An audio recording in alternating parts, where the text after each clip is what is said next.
I need you to look at how small this bottle is. That's my whole hand, and there are 90 soft gels in there. I live in the Pacific Northwest, which means that we get about 4 real months of sun a year, and the other 8 I'm indoors or I'm outside under a sky that literally looks like wet concrete. So this is actually one of the few supplements that I keep in rotation year round instead of just forgetting about it in March. These were gifted to me so I could check it out and show it to you, and they slotted a spot right into my routine, which is honestly the best case scenario because I can compare it to what I was already doing. So here's why people actually take D3 and K2 together instead of separately. Vitamin D3 is one that everyone usually knows. It's tied to calcium absorption and immune function, and it's one of the most commonly discussed shortfalls for people who live in northern climates like this that spend most of their days inside, and that part's not new. The K2 part, though, is what people usually miss. So in research, K2, specifically the MK7 form, which is what is in here, is discussed as the traffic director. So you have D3, which helps you absorb calcium, and K2 is studied for where that calcium actually ends up going, bones versus soft tissue and arteries. And that's the whole entire reason that these two get paired. So they're studied as a team,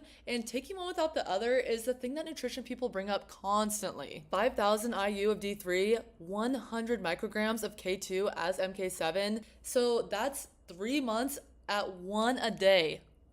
These are vegan friendly, they're allergen friendly, and third party tested, which is a line that I always look for in every single bottle. If a company isn't willing to send it out to someone else to check, I want to know why. And this is the part that decides whether I'll actually stay consistent or not. Look at this. So it's a tiny amber soft gel. It's smooth, it's slippery. Can you even see that? It's gone before you're even committed to swallowing. There's no flavor, there's no coating to sit on your tongue, no fishy burp situation later, which is a thing that I was actually bracing for, but I never got it. So I take mine with breakfast because D3 and K2 are both fat soluble, so having them with food just makes sense, but it's only 1 a day, every day, and the bottle is small enough it lives inside my bag when I travel instead of just getting left behind. Literally so small.